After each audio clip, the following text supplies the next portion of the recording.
In the shadow of Diablo's throne, Dungeon Siege dared to do better. Backed by Microsoft, armed with new tech, and launched during the golden age of RPGs. It had everything it needed to compete, and then it disappeared. Forgotten by most, but not by me. Today we are going back to see what Dungeon Siege got right and where it went completely off the rails, and why, despite everything, I still love it, even if, throughout the game, not a single dungeon is being sieged. So let's grab a potion, set up formation, and revisit a game that dared to challenge a titan. I start off on my humble farm, peaceful and quiet, until I notice my neighbor looking worse than usual. Naturally, I rush over to see what's going on. The Krug are attacking! You know when you ask your mom for orcs from Lord of the Rings and she says, we have orcs at home. Yeah, we got the Krug, and now they're burning everything down. We need to warn the nearby village of Stonebridge. There's a bridge at the edge of the forest that should take us there. So I grab a few tools, pitchfork, hammer, farm grade murder gear, and set out across the fields. That's when I run into my first Krug. Your first combat experience is, well, I'll let Josh Drive Hayes say it best. Behold, combat. You start with a basic melee weapon, so everyone's first fight is more or less the same, and it's not the best first impression. Dungeon Siege uses an auto combat system. Instead of manually swinging your weapon, you click once and your character handles the rest. It's designed to give you breathing room for party management and tactics later in the game, but in this opening moment, you just stare in horror as your character misses over and over again. No explanation, just whiffs. What's happening here is tied to the game's underlying stat system. You've got three primary stats: strength, affecting your raw damage; dexterity, improving your attack speed, accuracy, and evasion; and intelligence, that governs your magic skills and mana pool. And it's not just your party using these stats, enemies have them too. So when you're swinging at a Krug with a decent dexterity and your stats are still baby tier, expect to miss a lot. And here's the thing, you don't even care because the music kicks in.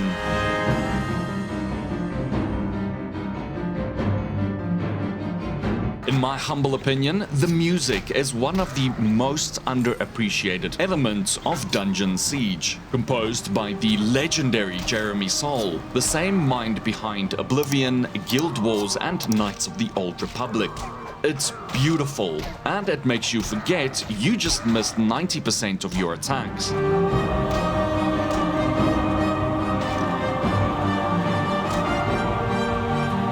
So I push on through farmlands, fighting off Krug, bugs, frogs, and angry dogs. Classic. Eventually, I reach a neighboring farm where I find a survivor. He's holed up in his house and asks me to clear out his cellar. Fair trade. I kill Krug, I get loot. And already I'm seeing potential inventory problems on the horizon. With that done, I head deeper into the woods. More Krug, more bodies, more loot. Then I find it. Loot behind a waterfall. Instant 10 out of 10. Eventually, I reach the bridge to town, or what's left of it. They torched this here bridge, and then set to driving a wagon caravan across while it was still a-burning. And there's nothing left but burning debris floating downriver. It's a small detail, but one I genuinely love. But that means the direct route is gone. If we want to get to Stonebridge, we're gonna have to go the long way, through the old crypt. And you already know what's waiting there. The world of Dungeon Siege, absolutely beautiful, and honestly, it still kind of holds up in its own way. Back then, a fully 3D world like this was a rarity. The ability to pan and rotate your camera to admire your character from different angles felt revolutionary. And it wasn't just a tech flex. The art direction carries all the way through the game, with winding paths, ruined buildings, and dense forests that make it feel like a world you can actually walk through. Comparing that to Diablo 2 or Baldur's Gate, both of which were released just a couple years prior. Best of all, no loading screens. The entire game is one massive continuous world, which for the early 2000s was genuinely impressive. When I finally reach the graveyard, my suspicions are confirmed. No 2000s fantasy RPG is complete without skeletons. According to the story, the Krug have figured out necromancy, which is a bit much.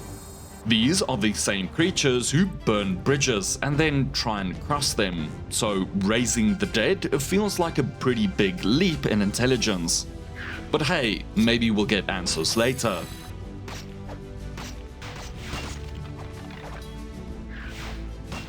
After clearing out the crypt, I ran into my first boss. A massive gargoyle-like statue that springs to life, but luckily it's not that threatening. Victory secured, I met their hostage, Eulora, a scribe who shared my suspicions on the whole necromancy issue. These thick-headed brutes barely understand fire. How can they have now mastered necromancy? And she is eager to join my party. Welcome aboard. Thanks. I hand her a bow, strip her of armor, as tradition demands, and we're off to Stonebridge. Along the way, we run into armored Krug, who seem slightly more organized, but not by much, so they fall like the rest.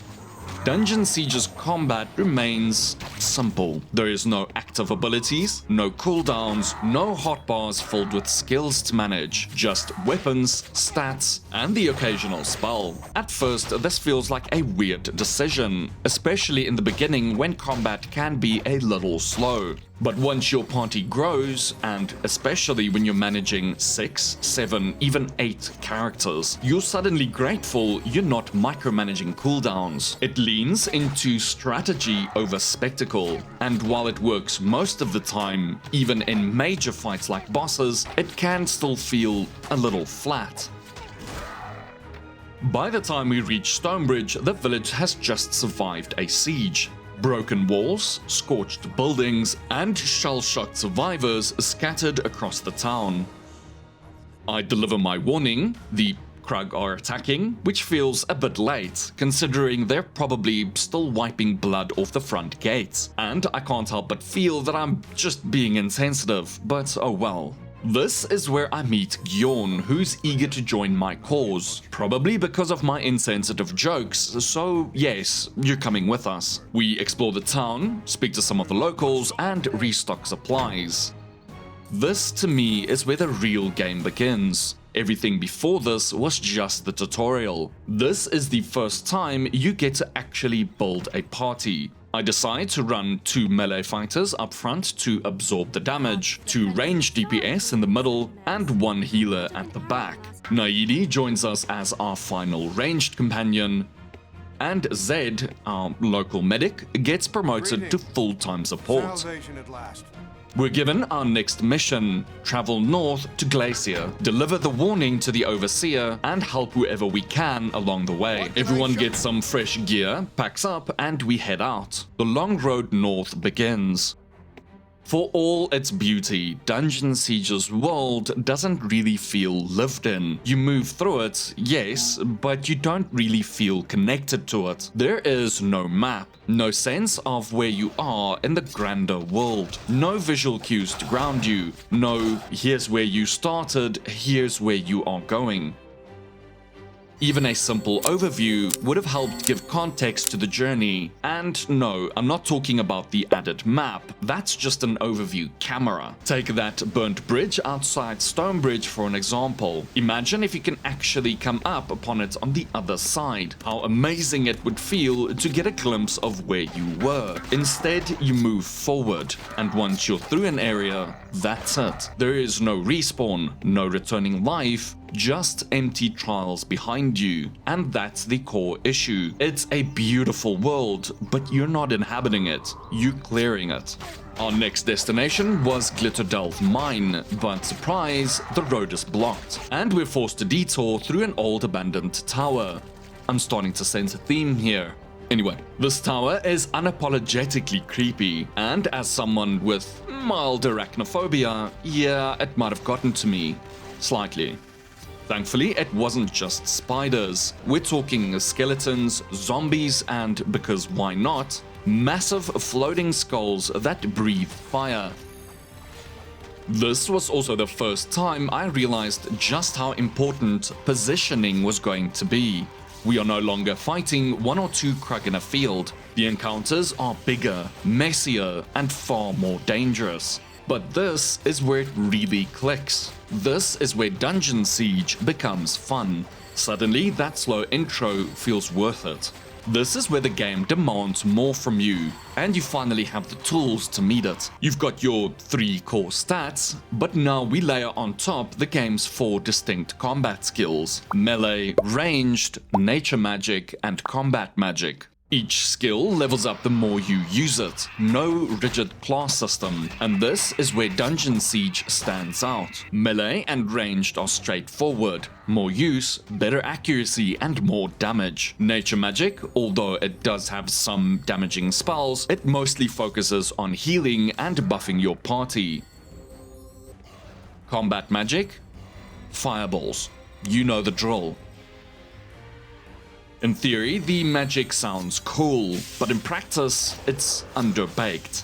Over the entire game, I only use about 4 spells total. Compare that to the hundreds of weapons I use for my melee and ranged characters, and it's clear that the casters got the short end of the wand, also being the squishiest of the group. But this limitation was by design. The game isn't about flashy spells or twitchy inputs. It's about strategy. Dungeon Siege expects you to think like a tactician, and that starts with formation combat. You set your tanks up front, ranged in the middle, and your fragile support casters at the back. Positioning isn't just important. It's everything. Done right, it makes the game feel smooth, efficient, even elegant. Done wrong, your party gets absolutely annihilated.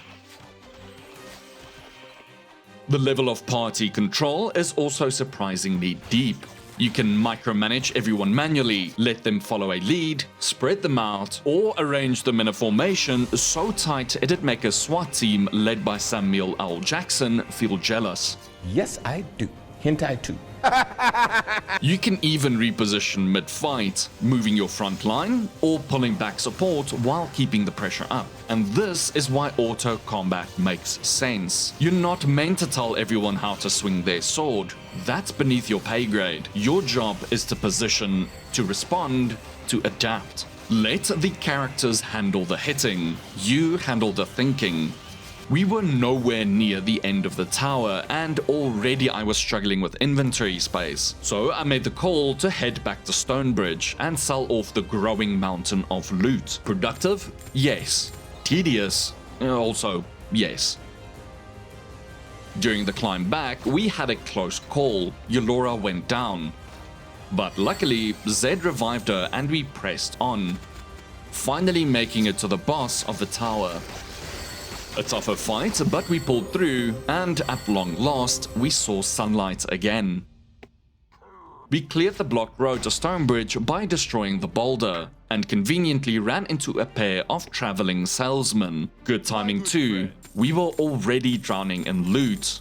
Again. We resupplied, geared up, and got ready to head for Glitterdelve Mines. At the entrance, we meet this absolute badass, covered in gear, practically radiating plot importance.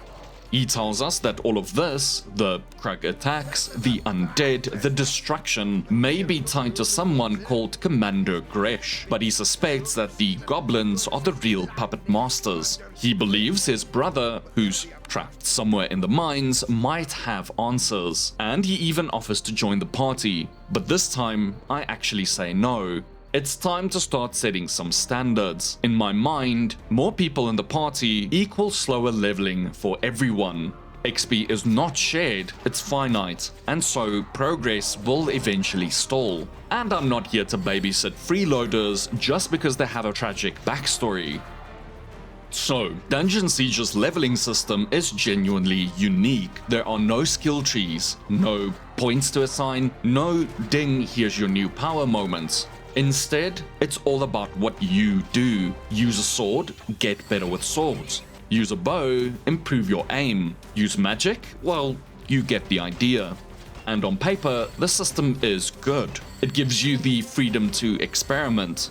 Want to turn your fighter into a battle mage who can heal mid-fight? Go for it. Just start using nature magic and the stats will follow. But here's the catch. Mobs don't respawn, so XP is a finite resource.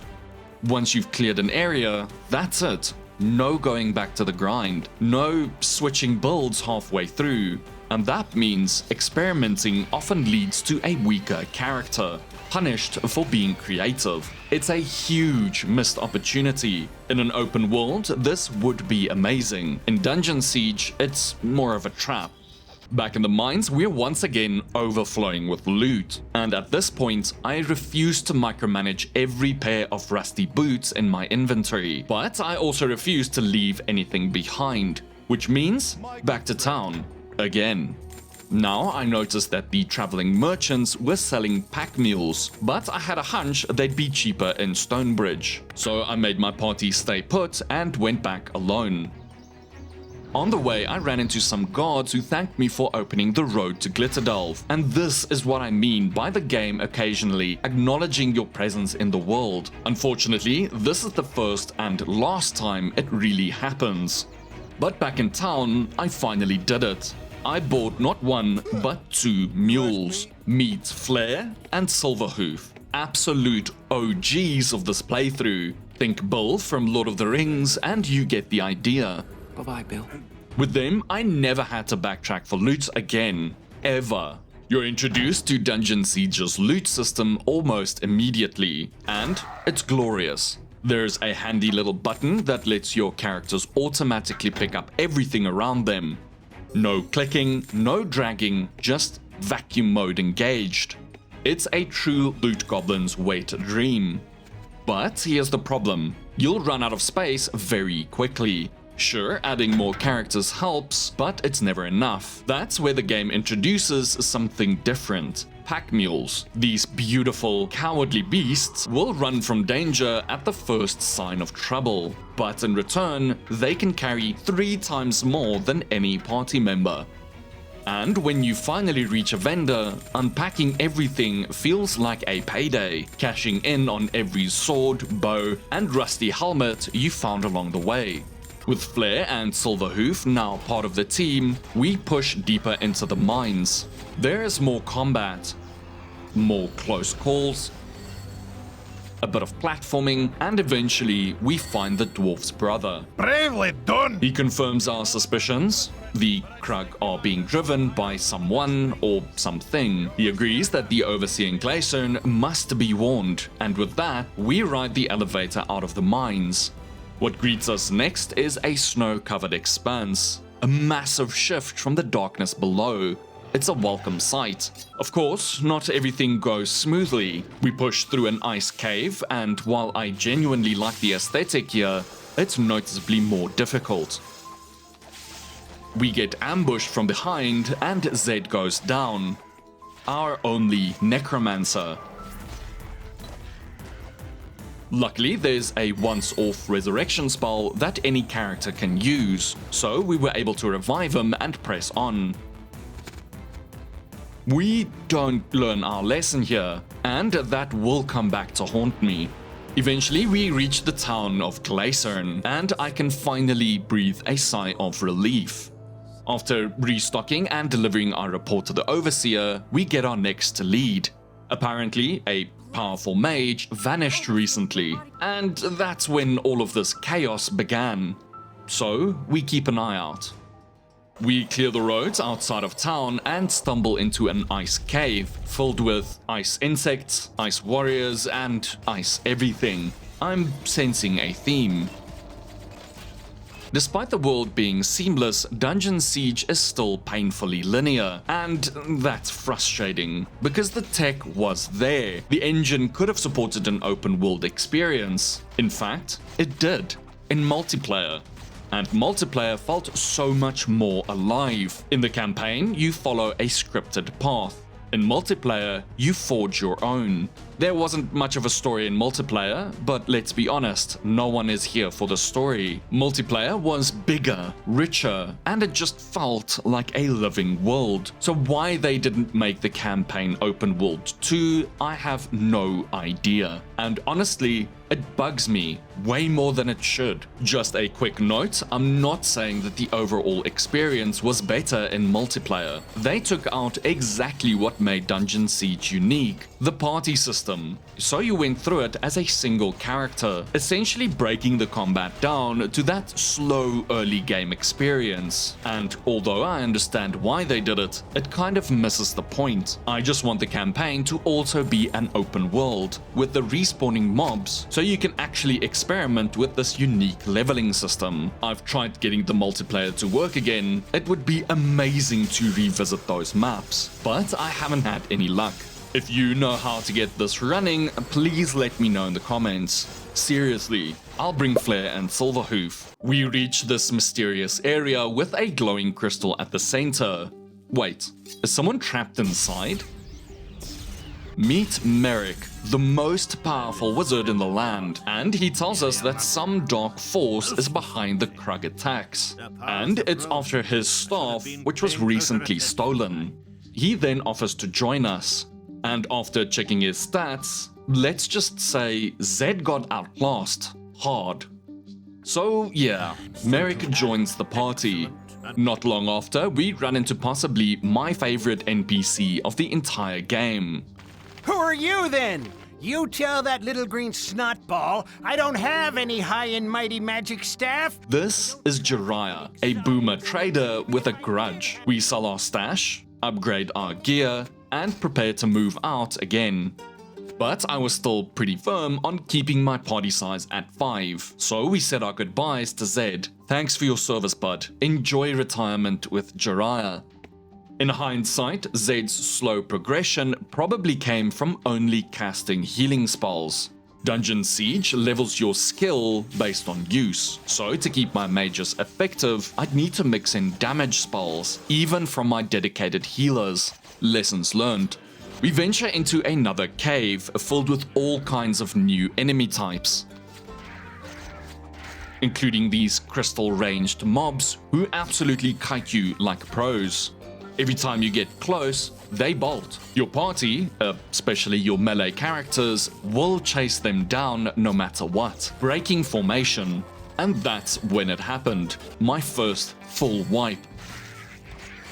And it happened fast. An archer goes down, then my main character drops. Merrick tries to revive me and falls. My last tank gets swarmed and I hit the retreat, with Yolora as my only survivor. But then, my main character stood up. I panicked and tried to run him out. Too late. Everyone was dead. And as much as I love Flare and Silverhoof, I'm pretty sure they don't know necromancy. So I had to reload and go back in with a much stronger formation. And this time, it actually worked. Which shows you just how critical positioning in this game can be. So let's talk about the AI for a second. I'll be honest, it's bad. Sometimes I'd be focused on swapping spells, monitoring health bars, doing everything you're supposed to be doing, only to look up and realize my melee fighters were just standing there, doing nothing, just chilling. Then there's your ranged characters. If one bush or tree is in the way, they'll simply give up on life. Brilliant. Now look, maybe that's on me, maybe I should have micromanaged them better, but still, it shouldn't be this frustrating, and it happens way too often. We exit the cave and we enter what looks like a dark forest, crawling with new mobs and side paths to explore. Eventually, we stumble across a camp of travelers. We chat with some of them, and honestly, some of this dialogue just gold. They come and they take my secret. I just know the writer said this out loud a few times, thinking, yeah, that sounds right. The men of our camp concern themselves with the bravado of the harmless bandits. After some sales, we gear up again, making sure every party member gets their upgrades. This right here is another reason why I've been so strict about keeping the party to 5. By the time the loot is sold and supplies are restocked, the gold is usually gone, and often someone still ends up under-geared. 5 feels like the magic number. Go, let the Dark Sister guard you well. And just when I thought things were balanced, we meet a new archer. Slightly better stats than Eulora, so you know what that means. Eulora gets benched. We take her gear, hand it over to the new recruit, and leave her there. You're as inconstant as the wind. Very well, go on then. I'll do well enough on my own. This whole party shuffle made me realize something about the leveling system. It's clever, leveling based on what you use. But it has a downside. If you don't spec the characters yourself, you stop seeing them as people, and you start seeing them as stat packages. I care about you as much as I care about these boots. If someone gives me +1 on a stat, you're getting traded and left behind. There's no emotional investment, just optimization. We reach the swamps and the memories come rushing back. This is one of the most vivid areas I remember from when I played this game as a kid. It's eerie, wet, and filled with annoying summoners. These guys keep running away when you get too close, but you can't chase them down too recklessly or you'll draw too much aggro. Meanwhile, they just keep summoning more enemies, forcing you to either commit or retreat. It's a great mechanic, but also kind of a pain. And then the swamp dragons show up. They do AoE damage and a lot of it. My mage got instantly deleted, and the new archer gone. And of course, no resurrection scrolls, so we backtrack again to grab one. Surely this time I will learn my lesson. We revive everyone, move the mage to the back where he belongs, and carry on. Eventually, we purify the swamp by placing a mysterious artifact on an altar inside an abandoned church. Sure. And we meet an apprentice mage, who somehow has better stats than Merrick, the most powerful wizard in the realm. Yeah. What? You've got the gall to dismiss the Grand Mage of the 10th Legion? I certainly hope you've no ambitions greater than being a mule dung seller, child. Off with you! Wow. Glad he took it well. We run into this strange woman in the woods. She's definitely not a bog witch. Ooh, look on my porch at the handsome dandies. Definitely. But we need to resupply, so I'm not asking too many questions. Up to now, I've been pretty harsh on the world building in Dungeon Siege, mostly because it feels more like a backdrop than an actual place that you inhabit. But there is something I have to give credit for. Reaching towns in Dungeon Siege feels meaningful. You've spent hours crawling through dark mines, infested caves, and monster-filled forests. You're low on potions, overloaded with loot, and tense from constant combat. And then, finally, you see those gates. People are waiting behind it. Vendors are standing by. Relief. There is no teleporting back to safety in Dungeon Siege. You had to fight your way here, step by step, and it makes it matter. You finally get to unload, buy new gear, maybe swap party members, and just breathe. It genuinely feels like sitting next to a fire after pitching a tent. Everything's unpacked. And you don't feel stingy with gold, because you have no idea when you'll feel this safe again. It's a rare and welcome oasis, and it's something I truly appreciate. Next we find a massive hollowed tree stump, which turns out to be the entrance to the Goblin territories, home to the most advanced civilization in the land. And they're not messing around. Inside are freaking tanks, autonomous robots, and for the heck of it, flying drones made from skulls that shoot lightning. Yup. This is also where the difficulty ramps up hard. Proper positioning, target prioritization, and knowing when to fall back all become essential. Well, that's true unless you're me and refuse to use one of the game's core mechanics, potions. Don't worry, I will figure it out eventually. I push through the Goblin factory, dodging death, sometimes just barely, other times not so much. It's a long slog, but eventually we reach the end of the factory, where a mad goblin scientist waits next to Merrick's stolen staff. Wretched Krug! Wretched invaders! Everything wrecked! Warding staff ours! Goblins! You all pay! But he's not going without revealing his last trick, and what a trick it is.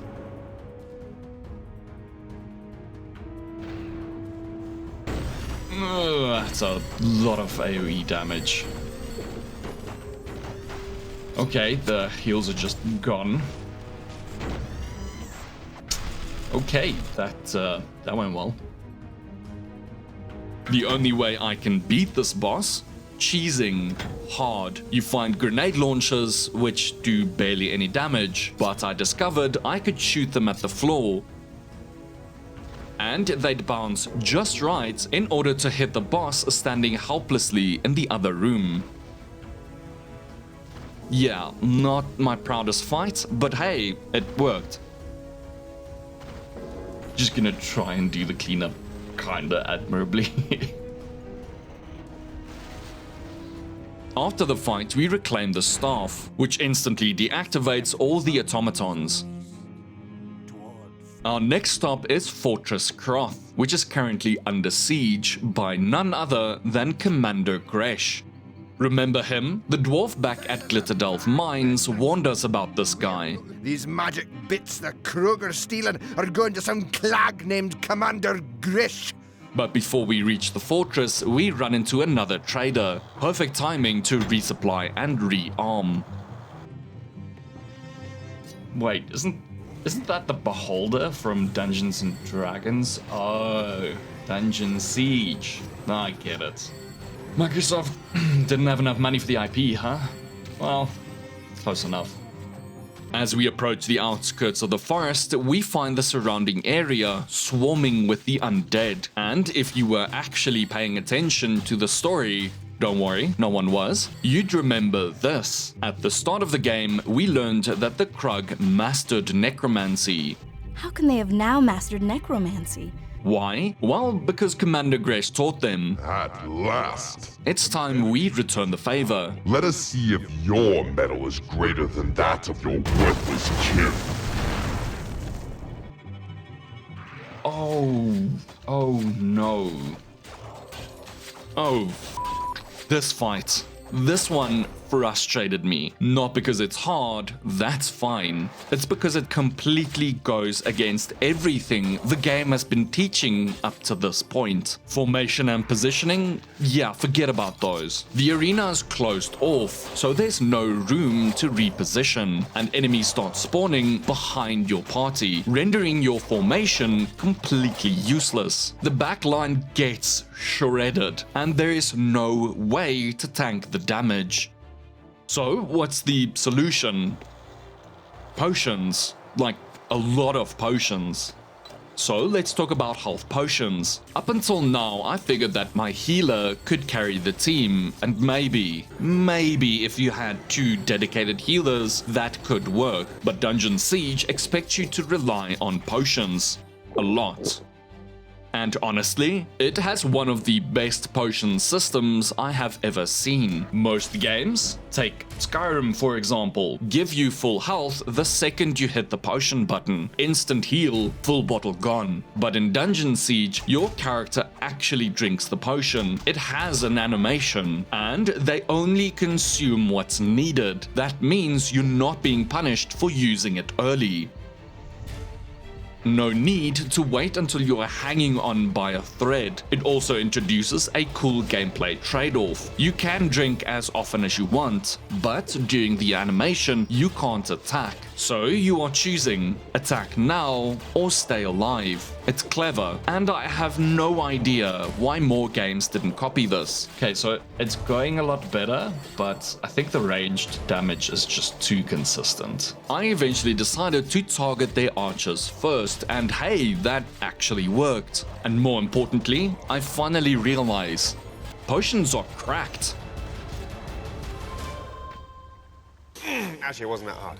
With Commander Gresh dealt with, thanks potions, Fortress Croth is safe again. We take time to explore the area, resupply, and catch up on the lore. Apparently there's an ancient race called the Sek, thought to be wiped out centuries ago. Spoiler, they're not. They've also teamed up with a local race called the Droog, and our next mission is to subdue the Droog village to fully secure the fortress. I decide it might be smart to add another tank to the party, so please welcome Tiny Thor. We press forward and encounter the Droog. I am feeling confident. I've got my potions. I've got Tiny Thor. I am ready. We enter this desert biome and our mage dies instantly. This will become a recurring issue. What a weenie. The Droog archers are way more dangerous than I expected, but we take our time, watch our positioning, and slowly start carving our way forward. And here's the thing, as we settle into a groove, I start to understand what Dungeon Siege truly wanted combat to feel like. It's not flashy, it's not chaotic, it's not some seizure-inducing, adrenaline-fueled dopamine rush. No, it's more like taking a long walk through the woods with your friends. It's therapeutic almost. After a long day, you don't want to be screamed at by some 12-year-old teabagging you in a Fortnite lobby. You just want to have a chill adventure, and that's exactly what this game offers. And you know what? I like that. After fighting the Droog forces, we finally reach the village we're meant to subdue. There is some resistance, sure, but most of the townsfolk are ready to surrender. We meet their leader, who finally explains why they sided with the Sek, the ancient evil race from centuries past. We are victims all of these horrid Sek. Turns out the Sek have been searching for a hidden chamber beneath Castle Ebb, and we need to get there before they do. The Sek Dungeon Siege may soon be underway. And just like that, the final leg of our journey begins. But wait, before we can reach the castle, dragons. Apparently the developers realized, oh shit, we forgot to check the dragon box. So now we're fighting a dragon, for reasons. But honestly, it's not a bad fight. The visuals are good, the formation matters. You actually feel like you're managing a real battle the way Dungeon Siege intended. 8 out of 10, would slay again.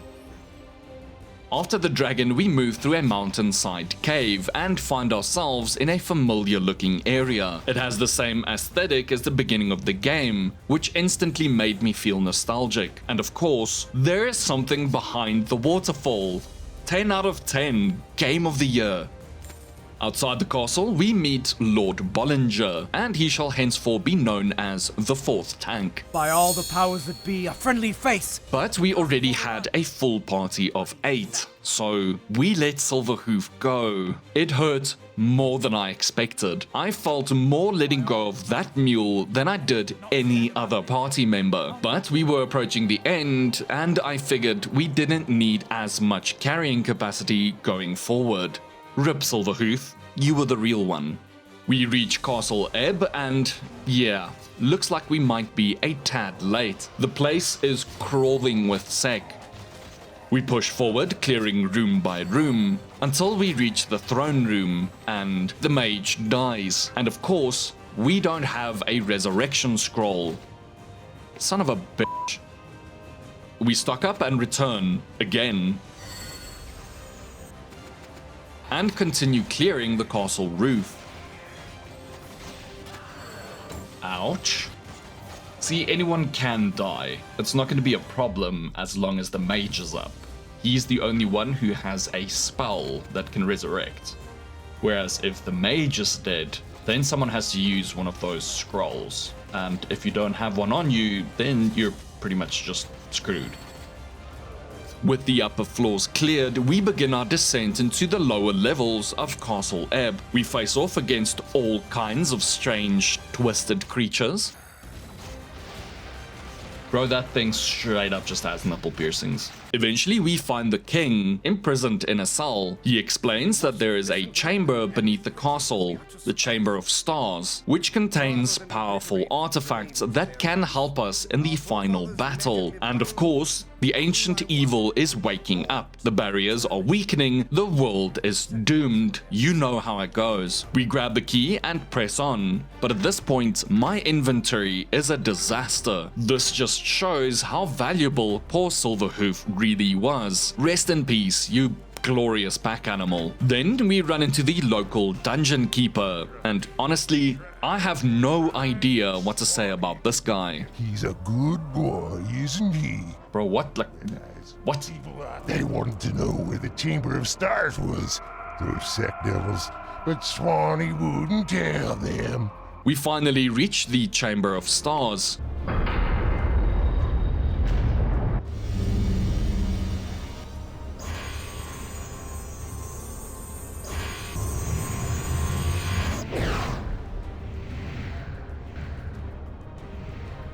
Brimming with ancient weapons, armor, and mysterious artifacts. We can use maybe 10% of it, so naturally, we sell the rest to the sketchy trader locked up by the king, because that makes sense. It's just good business. I remember this being the last trader before the big fight, so I stock up on a mountain of potions. I tuck Flair safely out of harm's way, and head off to stop the end of the world. We arrive at the siege. Wait, didn't they attack from the outside? Isn't this the opposite of what a siege is? Too late to ask questions now. I'll say this, I like the atmosphere here. The deeper you go, the darker and grimmer it gets. Eventually, we reach the final platform, and there he is, the big bad guy. He gives his inevitable villain monologue. Apparently, it's all Merrick's fault. The plot makes as much sense as the potion economy, but we're not here for the story, we're here to fight. As a fight, it's not terrible. The boss swaps aggro, but you have time to reposition. He cycles through a variety of attacks that range from single target to AoE, but you always have time to mitigate the damage. He switches to phase 2, classic, and he starts summoning creatures into your back line, forcing you to react, reposition, and ensure that your front line is taking the damage. At one point, we lose our mage, and we have enough room to retreat, revive, and continue the fight. The music is there, the visuals are there, but as a final cinematic end to the game, I don't know. It feels meh. There's no real tension, no sense that this fight is the culmination of a long journey. It just happens, and then it's over. The evil is defeated. The world is saved, and I decide to make my way back home, giving me time to reflect on what the game was. Dungeon Siege isn't perfect. Its combat, while strategic, is often seen as too passive. Its world is vast and seamless, but oddly empty. The leveling system offers freedom, yet punishes experimentation. The story is nowhere, and the final boss, well, it checks the boxes, but it doesn't exactly leave a scar. I completely understand why Dungeon Siege couldn't stand up against behemoths like Diablo or Baldur's Gate. Despite all of that, I love this game. Not because it's flawless, but because this is the first game I ever played co-op, using a LAN cable that was way too complicated to set up. The first time I saw my sister's character moving around in my game, controlled by her in real time, blew my mind. This was the first game I played on something other than a massive CRT monitor, and I remember thinking how beautiful it looked, even on my tiny 14-inch LCD screen. I spent hours playing the demo, imagining what the full game must be like. As I walk back through these ever-familiar farmlands, I realize something. Dungeon Siege may be dated, some of its systems feel hollow, its story may be a bit of a mess, but to me, it's not just a game, it's a memory, and sometimes that's enough. If you enjoyed this deep dive and want to join me on some more nostalgic journeys through old gems, consider subscribing. I've got a couple stories and plenty more to tell. Thank you for watching my video. It means more to me than you realize. And as always, I will catch you in the next one. Cheers.